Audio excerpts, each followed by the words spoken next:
Well, hello everybody, and thank you for tuning in to another episode of Working Musicians, where I am your humble servant and host, Dris Organica. And in case you hadn't noticed, I am a person. I'm a person. I have many feelings, quite a range of feelings. Angry, grr, happy, yay, uneasy, hungry, all kinds of things. And you're a person too. And you're a person that I think should listen to the Working Musicians podcast. And you should also tell other people to listen to Working Musicians podcast. Why? Because it's the original Working Musicians podcast. And they need it in their life. So tell your friends. And I'll tell you a story. This is a story about how somebody woke up early this morning, had some, was going to have Earl Grey tea, but then reconsidered having another cup of Earl Grey tea, and instead chose oolong tea. Not entirely sure what that means, but it's called oolong tea. I thought maybe since I'm rather short, a little on the short side, maybe it would help me grow taller. Wouldn't that be great? Oh yeah. Oh, I just see I can change this right here. Get it back to normal volume. Oh, I want you to be the same as your friends. There you go. I'll just delete that point. Oh yeah, that's a good idea. I'll just delete that little point. Nobody needs that little point. There we go. Not to worry, folks. I have deleted that little point, and you probably have no idea what I'm talking about, nor does it matter. Oh, yeah, so I'm just going to sit here and lean back in my rickety chair, which I should probably get a better chair for this. And so I woke up this morning, and granted the time of which it is, it's around 5 in the morning, because that's how old people rock. I don't know, I've just slept so much the last few days, which is rare. And I'm awake, and I'm drinking tea. Because tea just sounds good right now. Oolong tea from a store near me.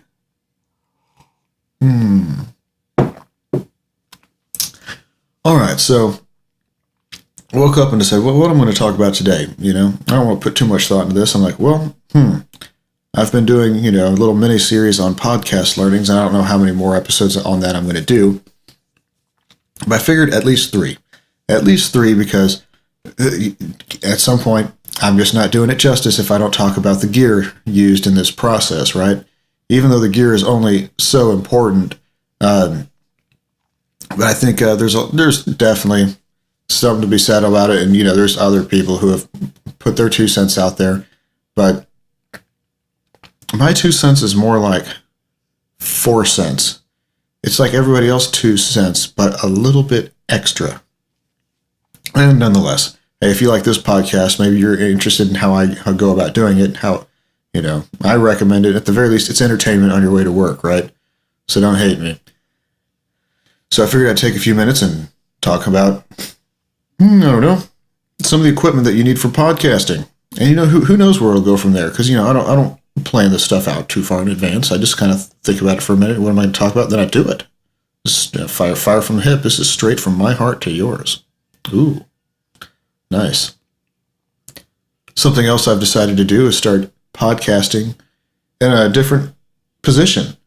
I'm going to get more comfortable.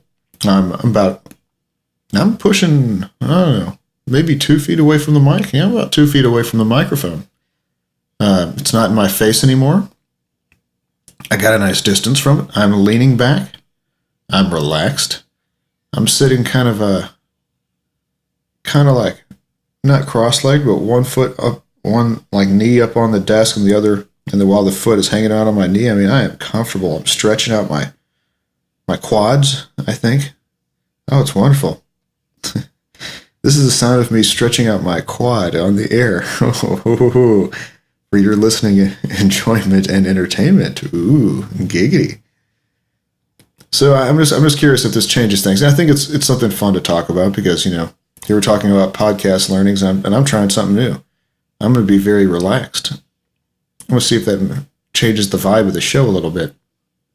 Now, one thing I know it does, it forces me to have to turn my stuff up a little bit more, but that's fine. Hell, if I really wanted to, I still got plenty of juice on the DBX that I could throw in there.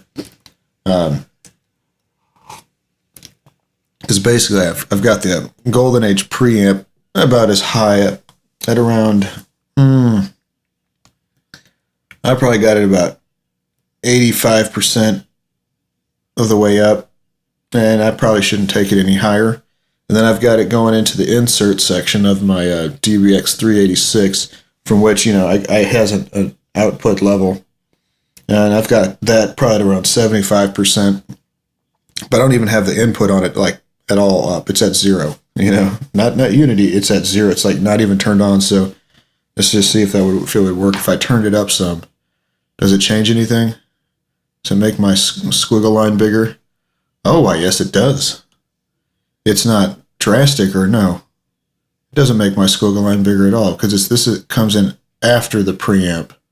So, yeah, it doesn't matter. I've just got this output trim, which maybe I'll turn up a little bit. Yeah, let's turn it up just a little bit. Make it a little bit louder. Now, if I wanted to, I could take my... I didn't have to go into the insert, but I figure by bypassing the preamp, that'd probably be the best thing to do. Just so I could get the flavor of just this in there. But you know what? I'm wild and I'm crazy. I want to see what happens if I go into the input section of the DBX and see what happens. Although maybe I shouldn't, because it's actually working right now, and I kind of want to keep it that way. I've had so many problems with the stupid DBX that maybe I shouldn't do that. Yeah, I'm just not going to do that. I'm going to side with reason and not do that. Huh. That's a pretty good idea I had. Don't know I didn't come up with it earlier. Oh. Huh. Something else I forgot I could do is I was playing around with just my monitor mix levels, because I like it to where I can hear myself pretty good. And I was trying to do everything through the board, and I forgot, oh yeah, I've also got an output over here on the, what is it called? On the DBX 386 for your output level. Like if you had a line out, that's what I basically do. You can increase that level. And so I have the line out going into the mixing board. Yes. So I can hear myself in real time without any delay. Because if you listen to it before conversion, you don't get any delay. If you listen to it after, you're going to get some delay. And I'm not exactly running a supercomputer here, so I figured, couldn't hurt to maybe do it before the conversion. So I hate delay. I just can't deal with it in any way, shape, or form. I just can't. I know some people can, and if I were to turn down my buffer real low, and I'm considering I'm only using really one channel at a time, I'm sure I probably could, but oh, I hear something interesting. Sounds like there's a flying lawnmower going over my roof, which is odd because I kind of live off the beaten trail a little bit, but planes can fly wherever they want, and in this case, so can lawnmowers. Hey, lawnmowers can fly wherever they want, and you can't stop them. It's their right. But, it's just funny how you get used to doing things a certain way for so long, and then you realize, oh, wait a second. All this time I could have just... Oh, yeah. Oh, you live, you learn. I generally do everything on the mixing board, but now that I know what I know, it's like, geez, my dialogue's a little light in the way I had it routed. And I was like, when the music comes in, it's too loud, and I have to really talk over it, and I don't like that, which was fine when I was close up, but now that I'm not close up to the mic, it's not working so well, so I did another little fix for it, which wasn't hard. But at any rate, I just realized, I could have done that, and it would have been much easier. But, okay, that would have been the difference of moving one knob versus a fader and a knob. Big deal. Still easy stuff. So just kind of the joys you get of the equipment, dealing with equipment while running a podcast. And perhaps if I was a little more focused and organized, I'd have all this stuff worked out in advance, That's what I could have done, but it's not what I did. I decided to do it all live on the air so you can learn from my mistakes. Yes. All right, so I'm trying to think about how to really start and how to really go after the kind of equipment you need for podcasts. And to be perfectly honest, I think obviously it's going to depend on what you're trying to do. But I can tell you a few things that I don't think work very well. Using your cell phone speaker, or your cell phone as a microphone, well, I don't care for it. I'll tell you why I don't care for it. If you just sit it down and record yourself, it's a Omni microphone. It picks up everything in the room. I mean, they're fairly delicate. Don't get me wrong. They're not terrible. I mean, they're not good, but they're not absolute garbage. Certainly a whole lot better than they used to be. I mean, hell, people have used them to record music, and I'm not going to say it sounds phenomenal, but it actually doesn't sound half bad. So, I mean, it's not that you couldn't do it. The problem is if they pick up everything in the room because they're omnidirectional, where I'm using a cardioid. Well, sure, it picks up a little bit of background, especially now that I'm 2 feet away from the mic. You should hear a little bit more room ambiance, which in this room is not a good thing because I've got low ceilings. Fortunately, it's not 100%, rectangular or square. It's got some architectural, curve or diagonals and slants, which is nice. It helps a little bit with room reflections, but it's still not a good sounding room. And the biggest problem about doing it with a cell phone is that it just picks up the room ambience so much, and it just sounds low quality. It sounds like you're recording it in a bathroom. Granted, if you have a very well-treated room, which you likely don't if you are recording with a cell phone, then sure, it might sound all right. So I guess if you want to do it with your cell phone, maybe create like a fort full of blankets and stuff like that in your closet. You know what I mean? Cover yourself like a ghost. Sure, you could do that, but that doesn't sound very enjoyable.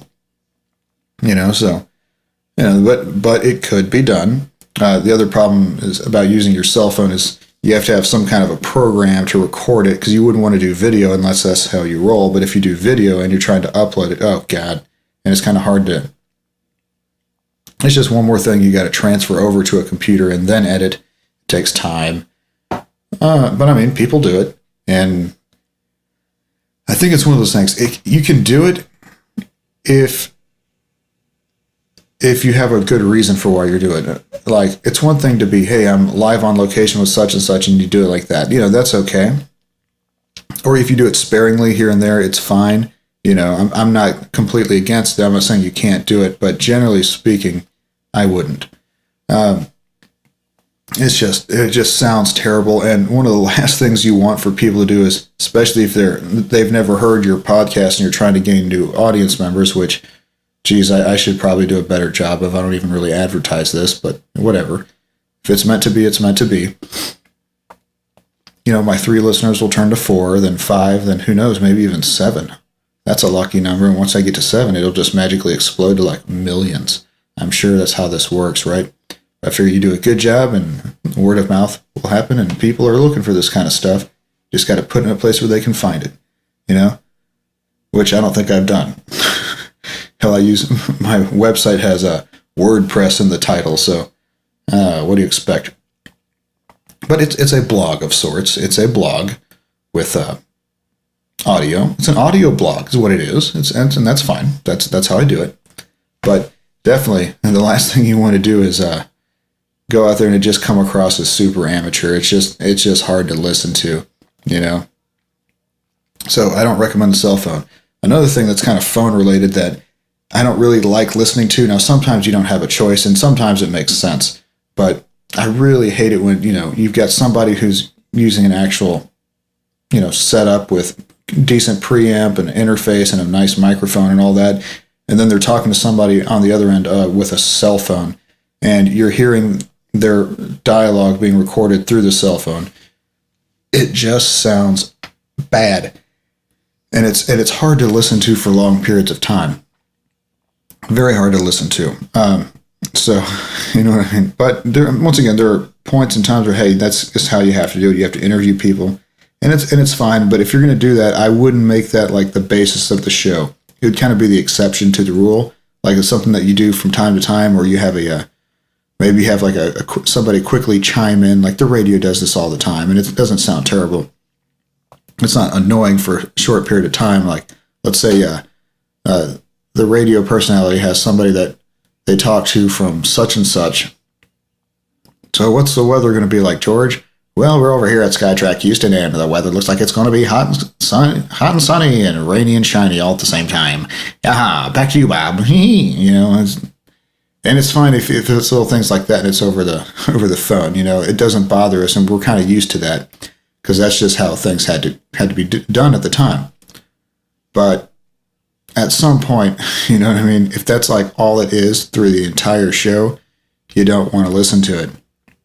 And so if let's say that it's just something to think about, like if you decide that you're going to have somebody else on the show, right, narrating with you, you might want to reconsider how you do it. If you plan on just, I've thought about this before, but if you plan on having the other person just, you call them on the cell phone, record your dialogue well, and then just record their phone conversation dialogue from what you hear on your end, it sounds terrible. Absolutely terrible. You know, it just gets really annoying. Or even worse, if you decide to record, this would be great. Record, use your cell phone somehow to record its dialogue while also recording the other person's dialogue. I'm sure there's a way to do this. I hadn't thought about it too much, but man, would that sound extra bad. It's like listening into someone's cell phone conversation. I mean, it just, I couldn't listen to that for very long. I'll just say that. I couldn't listen to it for very long.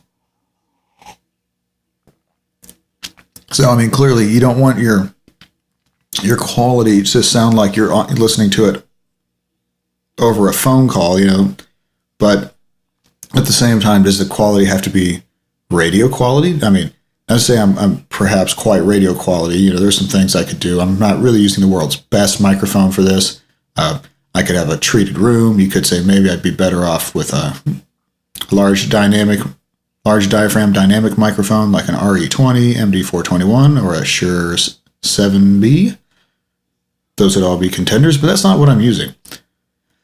I'm using something I already had, and it does close to the same job. But to me, the only reason I would consider one of those is to be perfectly honest, if I did more drum recording, I would probably get one. I think they're good for, the large diaphragm dynamics are good for recording bass drums, bass guitar, and they can be good for recording guitars too, or even vocals. Michael Jackson, for example, I believe used one.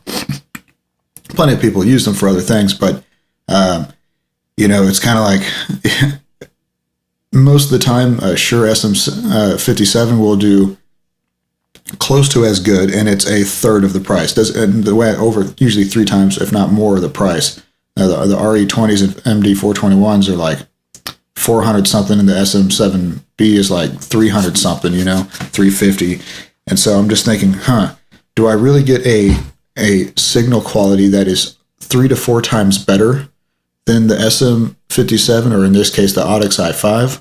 Both of those two mics, 57 and i5, retail for about $100. I'm like, do they really get about 4 times the quality improvement? And well, the answer to that is no, they do not.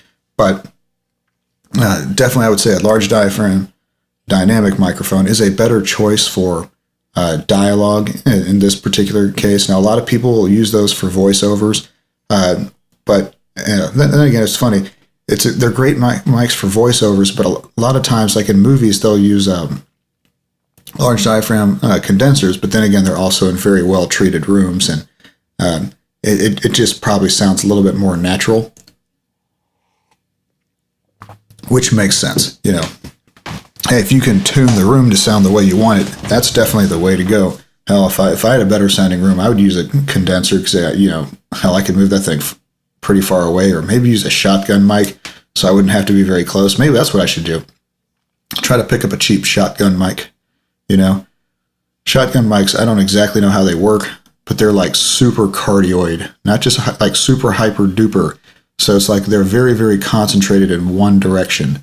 So it's like It's almost like a very fine-tuned laser beam where it detects sound, and it can detect them from a pretty far distance away, but it still sounds like you're very close to it. So the mic is 20 feet away, but it sounds like you're, 2 feet away or something like that. But outside of doing like location recording, they're not the world's most useful microphones, I don't think.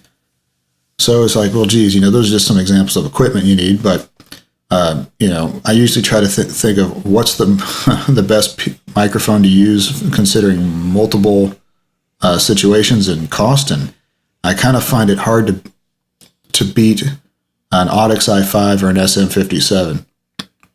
So I kind of forgot where I was going with all this, but I guess I'll start with microphone choice, right? Since that's where I'm currently talking about. Typically, there's a few different things that you can use, and I've seen a lot of people use different things. But my opinion is if you really want it to sound as good as possible, then go get yourself a large diaphragm dynamic microphone. I would recommend an SM7B, RE20, or an MD421. They're all great for this application and have been used for broadcast applications for quite some time. They're pretty well known for that. However, considering that those are, $250 used, all the way to like $400 something new, kind of it's hard for me to recommend them. That's why I would kind of have to recommend the Audix i5 and SM7, 57, I'm sorry, because they're $100. They'll get you pretty close to what you want. If you want to get that good proximity effect, you can lean in closer, which, it's nice. I mean, definitely the closer you get, the more of it you get. But at some point, do what fits your voice. Perhaps if you have a really wimpy voice, it might be a good idea to move up. Or if you have a really bass voice, kind of like this, how some people kind of talk like this? Well, if that's the case, you might want to reconsider doing this because you're annoying. But now, if you have a voice that's really, it's real deep, but doesn't have a lot of like presence to it, a voice that's very low, but not very deep. Like in this case, what you would probably want to do is move much farther away from the microphone. Because if you do that and get real close up to the mic like I am right now, you start sounding like that guy Troy from Swamp People. My name's Troy. I own Landry's and I do the crawfish and the alligator in the swamp. To each their own. But I sure wouldn't want to listen to that for a long period. Hell, it was annoying. Just I almost wish I could have turned my. I should have turned myself down so I didn't have to hear that. I may just skip over that, and just not listen to this episode, which is a bad thing. I usually don't even listen to the episodes before I post them. Hey, I heard it once when I was recording it. How much more do I need to hear it, right? So I, kind of give my recommendations on just get yourself a little $100 dynamic microphone, from Shure or from Audix, and you'll be just fine. Now, that's assuming you have a decent preamp and a decent, interface or something like that. You have to, at the very least, you have to have a somewhat powerful interface to be able to power up one of these mics. And definitely even more so if you want to power up a large diaphragm dynamic, especially more so. So that is something to take into consideration. And one thing that people like to do a lot of is like they'll take like the Yeti microphone. I think there's a blue microphone, but they're about $100 or so. And it's basically all you have to do is, instead of it having an XLR at the end, basically it goes from the end of the microphone and then it goes to a USB cable. You just plug that directly into your computer, and it acts as like a preamp and a whatchamacallit, a preamp and a converter all at once. It's like an interface, basically. I mean, it's not very powerful, but it doesn't have to be, and you just plug it into your computer, and it gives you better sound than what you would get on like your laptop or cell phone. I'm not going to say it's great, but at the very least, I wouldn't go, if you want to do this as cheaply as possible, that's where I recommend going. That's like the base platform for the least input as far as financially that you can do and get away with this. That's as low as I would go, right?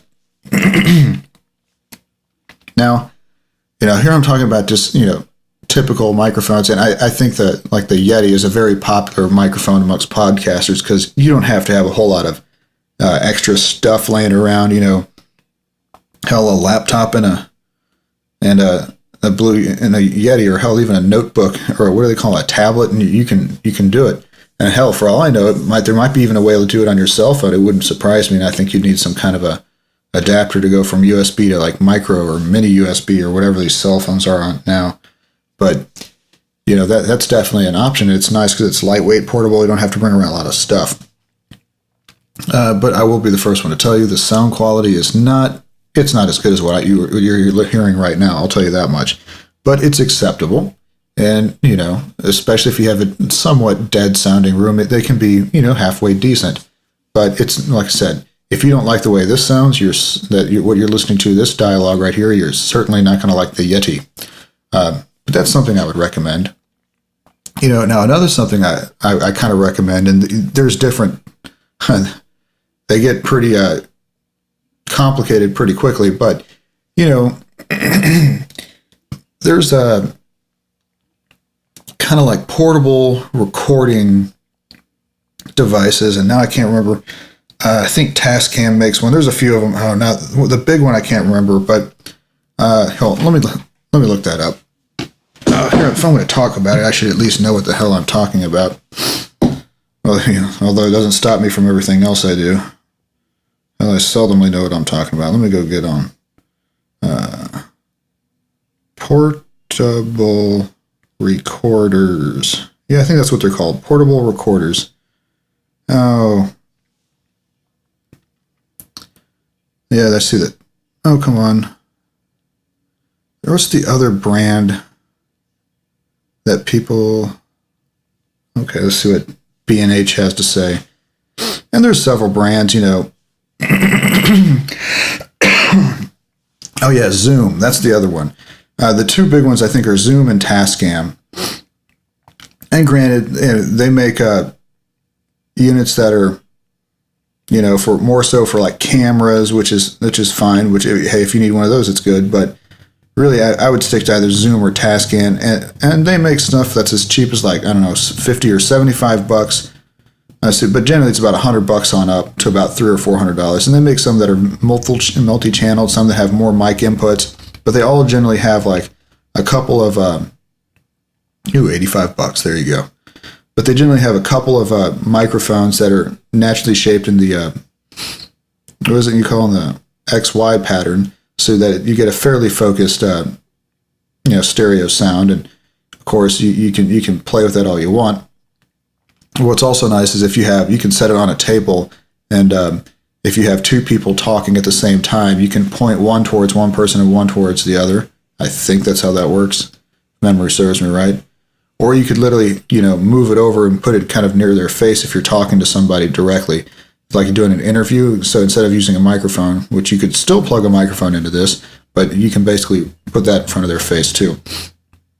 And what else is nice is, basically, this is kind of like your computer, your microphone, cable, audio interface, a preamp, all that stuff rolled into one small device. And if you don't want to have external microphones and that kind of stuff on it, you don't have to. You can just use the device. It's got mics on it, and they're decent. And obviously, the more you pay, the better they get. And then, the more you pay, generally, the better the battery life is, all that stuff. But they've got enough holding power to where you can do dialogue. And I've actually thought about getting one of those because while the preamps and converters aren't going to be quite, I just don't see how they can be quite as good as obviously they're not going to be up to the DBX's and Golden Age preamp and DBX converters. That's not going to happen. But at least not in the $100 price range, I'll tell you that much. But they're in the ballpark to where I would say they're at least as good as what you're going to get with the Yeti. But it's portable, and you don't have to have a computer with you. Now, if you were to actually take like an additional microphone, and put it in somebody's face, you know what I mean? Well, sure, it might sound better than what they've got going on there. But I like that it's portable. So if your podcast has a lot of interviewing and going on scene and talking to people that way, I don't know. It's pretty nice because, you don't have to, you can do it wherever you happen to be. If you're always on the go and you just need to do something real quick, they're not real big. You just set it out. Like, let's say you're out somewhere having coffee out and you're out outside and it's not real loud. You can quickly do a podcast, not a big deal. Uh-oh. I just realized something.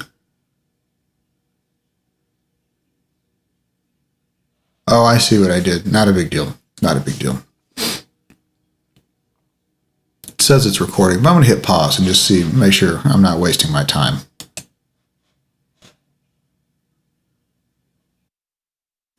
Okay, so sorry about that, folks. It turns out what had happened is there was a little snippet of dialogue, in my DAW that I didn't realize I hadn't deleted. I guess I'd hit pause and started over, and I didn't manage to highlight that when I deleted and then saved over it for a new podcast because I just used the previous episode, delete the dialogue, hit delete, come up with a new title, save it, and record from there.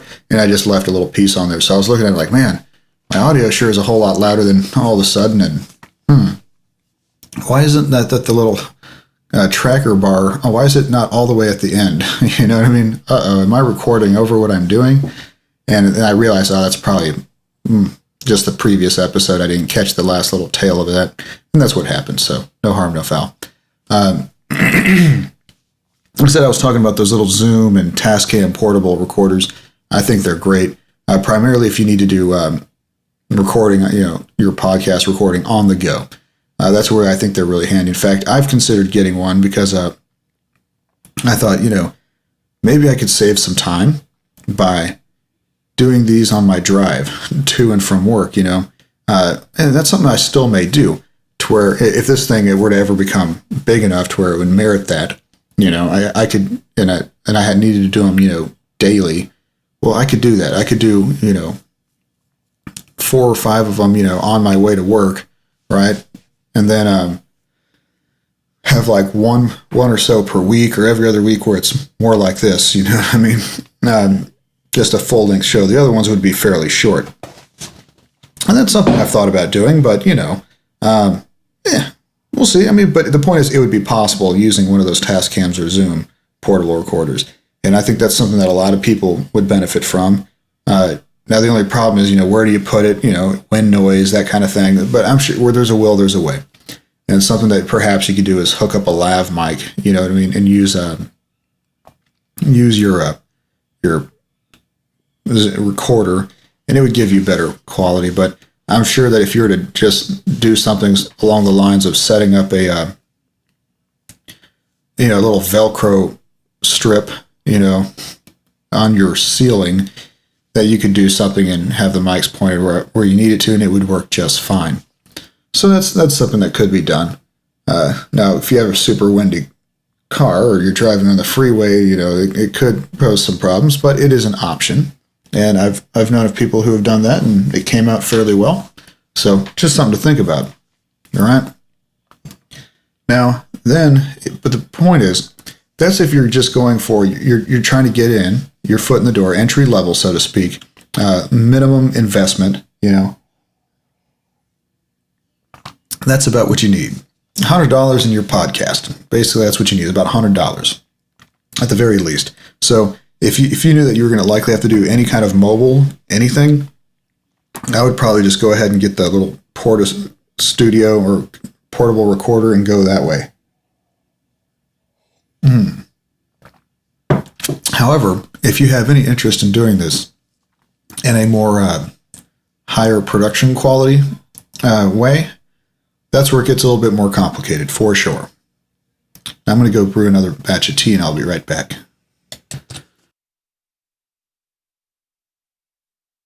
Oh, man. So I decided, I was downstairs, because my studio is now upstairs. While I was downstairs getting something to drink, I thought, you know what? I don't have time to go make a thing of tea. And besides, I don't work today or tomorrow. and I'm kind of like a mini vacation. This is sort of like a mini vacation. You know what I'm going to do? I'm going to have me a beer. Because there's nothing else really in my house, you know? Cheers. This episode is now also being brought to you by Pabst Blue Ribbon, some 30, 40 minutes in. But they're late to the party. A little late to the party this morning, but they're here. And now it's about to get real good, I'm sure. So I had to kind of take a break from what we were talking about just for a second, just to lighten up the mood a little bit. But it's just kind of weird. It's like I go downstairs and I start thinking about it. It's like, one thing about eating the way we do is our kids are on not quite gluten-free, but very gluten-light diets. I mean, at some point, you know, hell, have a hot dog, whatever. Or we don't give them hot dogs, but that's pretty bad stuff. But the point is, you know, we're not going to completely, hey, let's say they're at a place and they have funnel cake, you know, well, hell, I'm going to let my kid have a funnel cake. It's just an American right. He has the right to funnel cake. But we're kind of finding that they might have some, predispositions or allergies or something to it. So it's like, geez, you know, so we're getting them off of that stuff and getting them off a lot of things, and we ourselves included. So there's basically, the only things to drink in our household are like water, coffee, tea, beer, and wine. And hell, if I want juice, I have to juice it myself, you know. But I've been on this orange juice kick where I just juice it myself. I got a bunch of free oranges from somebody, a family member, and they were great. Just some of the best oranges I think I've ever had in my life. And so I was making orange juice, but I'm like, yeah, I could make orange juice, but I don't feel like spending 3 minutes juicing it, you know what I mean? But it's just funny. It's like, well, I could drink water, brew some tea or coffee, and we don't have any prepared tea, like iced tea at the moment, which we should. That'd be a great idea. Prevent me from drinking so much beer, or I have beer, so I chose beer. And that's what you get to listen to. Yeah, I had to stop and edit that out. I accidentally said, and that's what you get to listen to is my real name drinking beer, or Dris drinking beer, except for I said my real name. Not that it's a big deal, and hell, for all I know, I've probably done it on other episodes and just didn't notice it. But, you know, I did, so I went ahead and deleted that. I'm not here looking for fame and glory. Oh, but at any rate, back to the point at hand. A more elaborate, you know, high-end studio kind of a sound. Something else I want to say is I decided to take off the headphones. I feel naked, but it's empowering. I'm just tired of having those things on my head. While I do this, I can hear what I say. It's fine. I'm sure you're getting plenty of signal. It'll work out.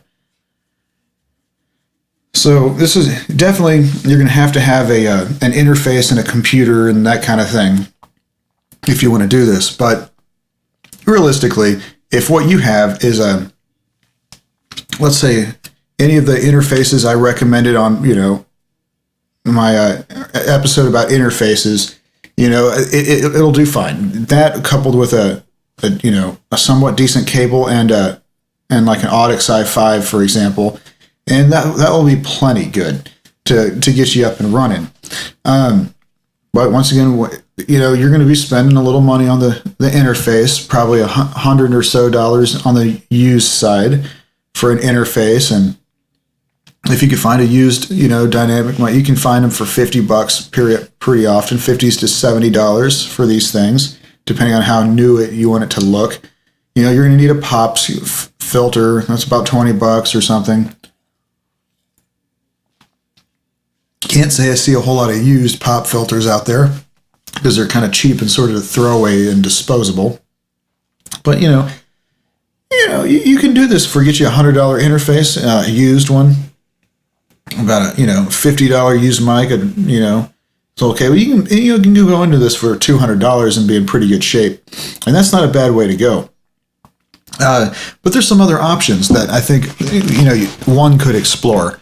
One of which I'd like is just using a mixer that has an interface on it, kind of a hybrid mixer. Well, hell, most mixers nowadays, or at least it's very common for mixers to at least have an input, or what do you call it?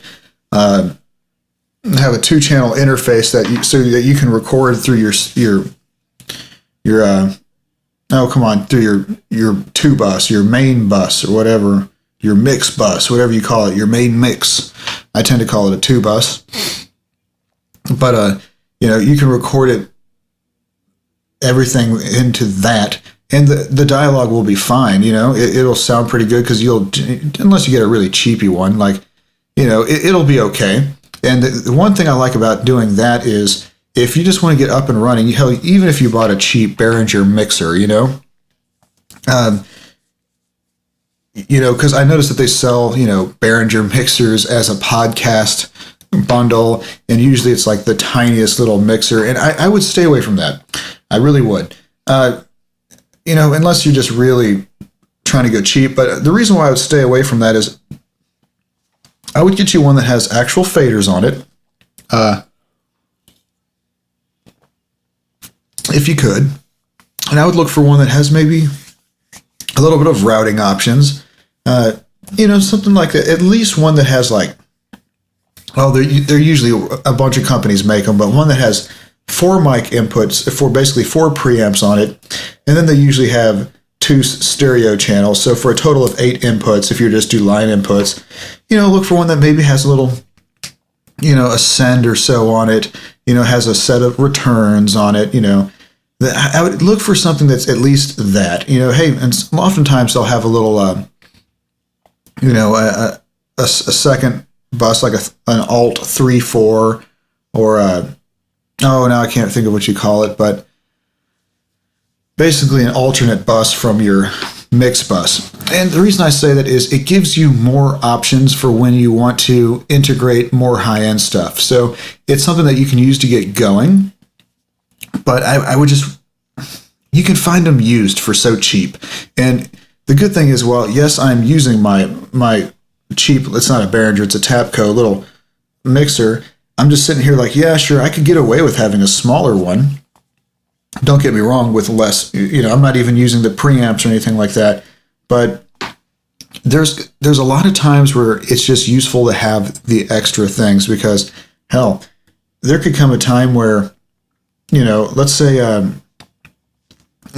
I'm recording a lot of people, I've got several people in the room, or I'm doing something kind of interesting where I've got different, stuff going in. I'm testing, I need a lot of inputs. Like if I just decide I wanted to have a higher production value, I could have different sample machines or, cell phones and other computers that when I wanted to make a sound effect, I could do it, have have a song come in at a certain time, just quickly. If I wanted to make this really an actual big production, so to speak, which I've even been tempted to do now, it's going to be very useful to have some routing options and just some more inputs and just some more overall options. And it's and come on, you can get one of these for easily $100, if not less, and it'll do the job fine. So, like I said, that's another route to go. And another thing that I kind of touched base on is I hate lag and delay in my sound. So, for example, the problem with using an interface is that generally the monitoring section, generally speaking, is after the conversion. So, what you hear is is delayed a little bit. That's why you get that lag. Now, granted, they've gotten better, and if you have a really good computer, it may not bother you. And to be perfectly honest, you don't really have to have your headphones on as you're recording. But I'll tell you this. I would recommend it, especially when you first start, because having a microphone pointed towards your mouth will pick up all the little things in that, all that kind of, all that stuff you do. And when I first started doing this, man, I sure did a whole lot of it. And I had to really spend some time editing it out. And I realized that once I realized how much I did, after about 5 of them, I just practiced trying to get better at not doing those. But it's definitely a good thing to have headphones on because it keeps you honest. You can really tell your dialogue. You can tell if there's something weird happening. Every so often, what the heck's going on? I'm like, I nudged something or leaned over, or I'm getting some kind of interference, or otherwise you may not notice it, and get through. You get the first like quarter of your episodes fine, then the rest of it has some shrieking sound in it. Weird things happen, but I definitely recommend having a headphones on, at least initially.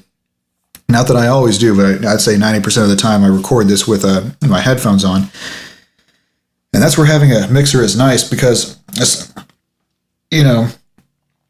least for starters, you can plug your microphone into the preamp, and monitor to and listen to it. You generally, all mixers have a little headphone section, and that you can monitor in real time, and then record down through the 2-bus and use that as your interface.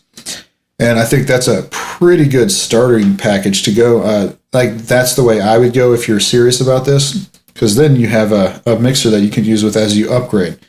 Now, as you upgrade, realistically, what you're looking to do is, for most people, all you really need is one really good channel of preamps, of microphone, preamp, and conversion, right? That's really all you need. Now, generally, conversion comes in dual channel, but for example, something I think would be a very good choice for a podcaster who wants to get a good, a single channel of good conversion, good preamp, and all that kind of thing to go alongside with their interface, which at this point, if you're going to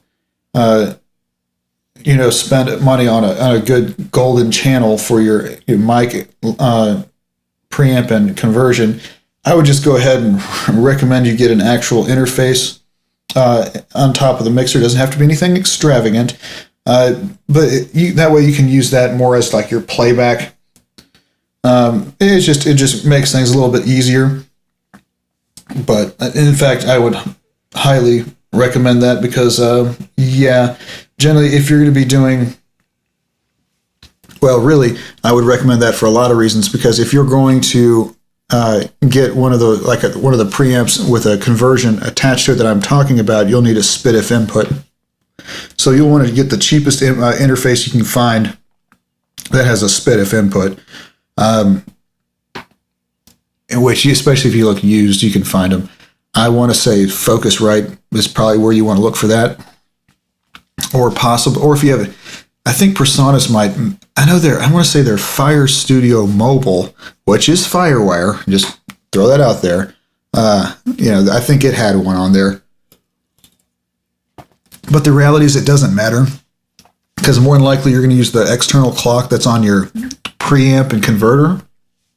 So the quality of your interface isn't as important so long as all the software meshes well and works, drivers, for example. But realistically, it doesn't matter how good the interface is as long as it has SPDIF on it. And SPDIF is the the digital connection that looks kind of like an RCA, but it's not RCA. The coaxial SPDIF, I believe, SPDIF. So, and I would recommend something like the Focusrite ISO 1. I think that would be a great choice because you can find them used for around $300 or so. And I want to say they actually come with the single channel of conversion too. Or something like even I'd go use it, or even new, $400 or so is what the Art MPA Pro 2 costs. Then in that case, you get 2 channels of input conversion. So that's nice. A little 2 channels of A to D conversion. I should be more specific. And, maybe that's not a bad route to go either. Or, of course, you get the DBX, although I have a hard time recommending this DBX just because I think it's kind of, I'll say this, if you're going to do that, that's all you need. You know what I mean? I guess I would recommend either the DBX as well, but it just costs you a little bit more money unless you go on the used market, which, hey, maybe there's something you could go there.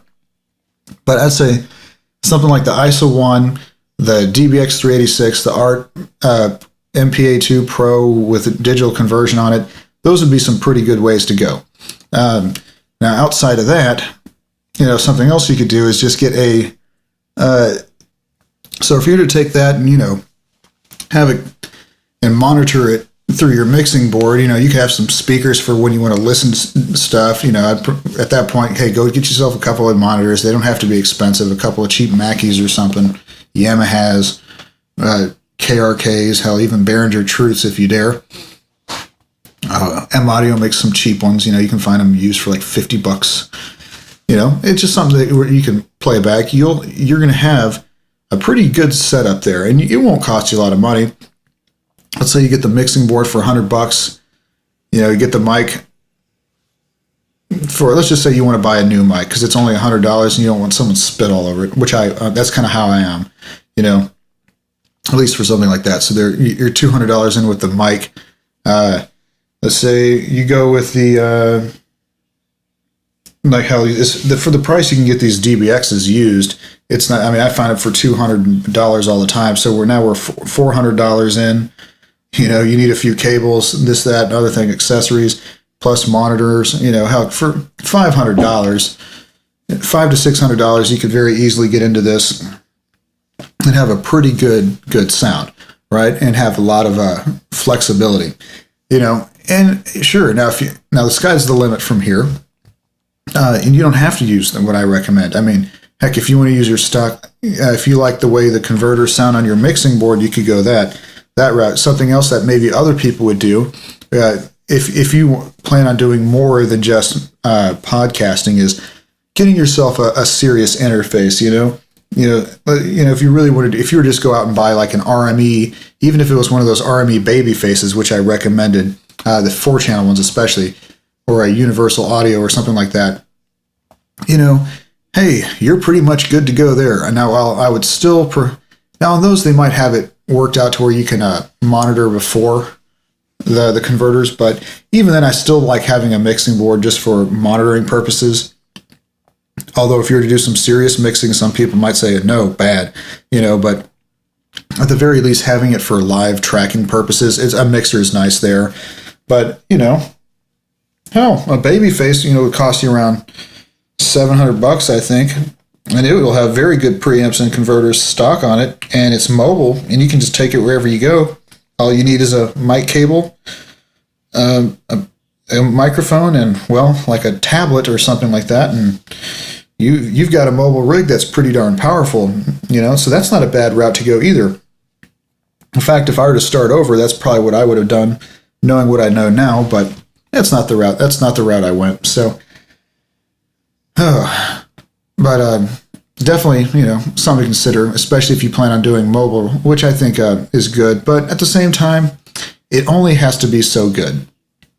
So personally, I think that, spending a bunch of money just to go over the top with your podcast when you don't have listeners is probably a fool's errand. But at the very least, if you wanted to get it there, you can. Now, the reason why I bought some of the gear I have is not just so I could do a high-level production podcast, if I dare say that's what this is.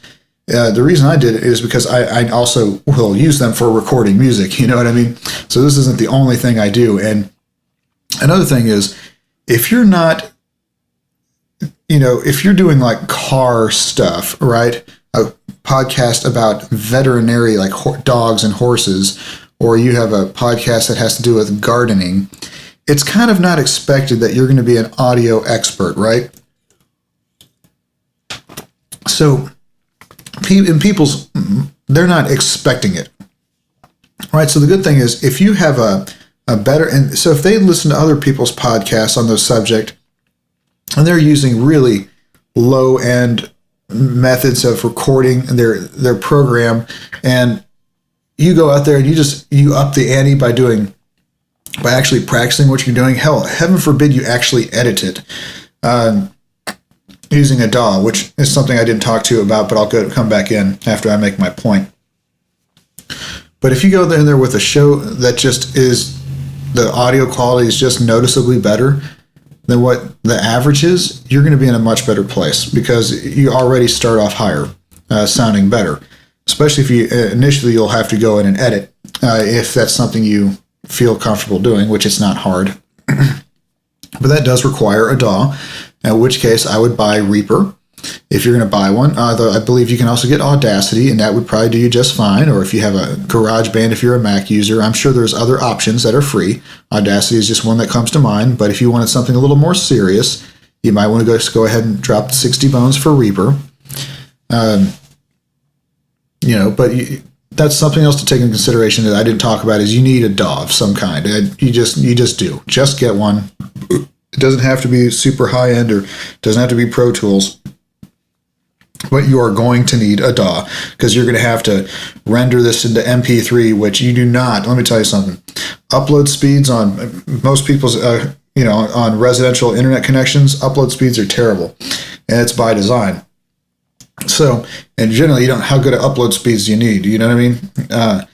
But when you definitely want a decent interface, in my opinion, or even if you have to use your home computer or whatever, but just realize you're going to have to convert from WAV generally to MP3.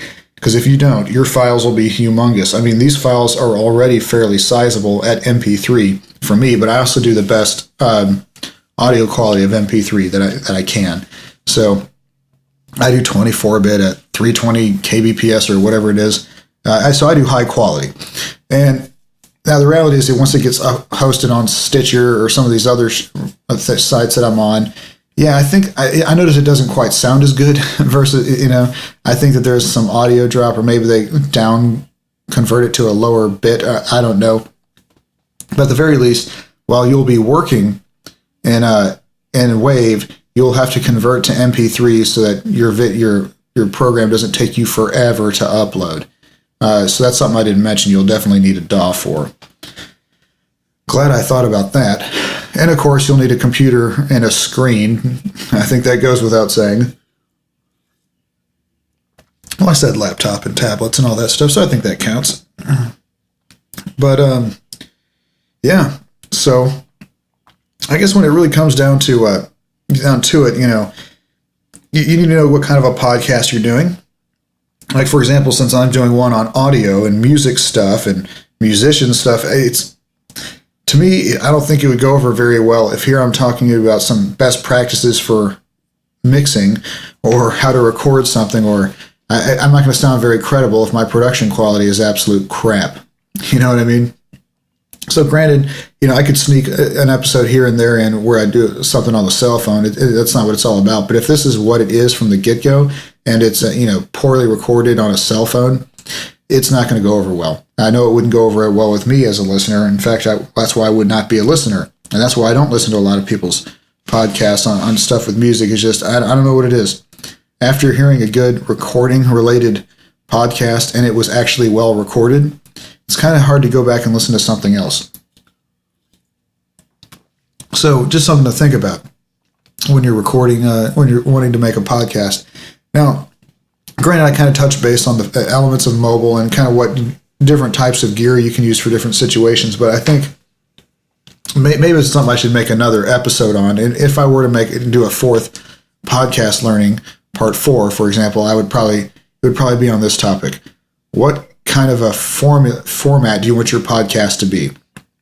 So clearly, there's having guests. There's such a thing as having multiple personalities. A lot of production value, or something where you just need to do it kind of on the quick and on location wherever you go. Just how you plan on doing your podcast is going to have a fairly good influence on what kind of equipment you need. Right? So if mobile is something that is important to you, it doesn't mean that you can't go ahead and have a big, elaborate in studio setup, so to speak, sort of what I have.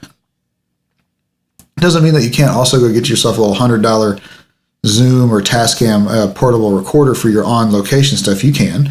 But it's just something that you need to take into consideration is what do you need? If it's going to be you and another person next to each other, well, your demands are going to be a little bit different. You're going to need some other things, In fact, that's sometimes kind of difficult to do because then you got to make sure you're not talking over each other. At least if y'all are in, if you're doing it like where you're either on Skype or on cell phones or whatever, and you're talking to each other, that can be done. You don't have to be in the same room, but you would each need your own recording setup. So each person would need their own mic, interface, etc.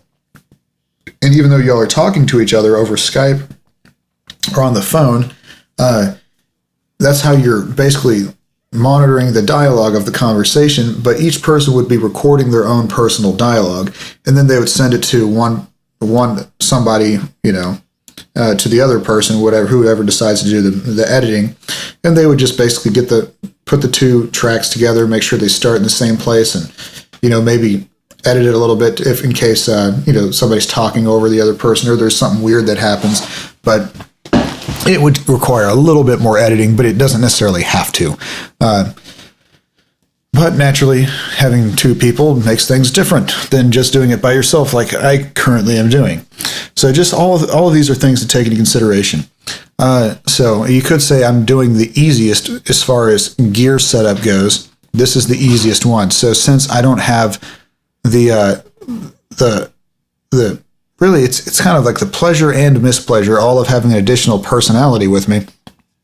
In some ways, that makes it easier to record them, but it also makes them harder to keep them entertaining, right? So that means if you're going to do it on your own, you have to be a better podcaster than somebody who's got, guests and other personalities on the show, because you don't have that dynamic of chemistry. So you have to really do a little bit better job of it, I think. So definitely something to take into consideration. If it's just you doing a monologue, you might want to make sure that monologue and dialogue sounds as good as possible. Just my 4 cents. All right, y'all. Y'all have a great one, and I'll talk to you next time.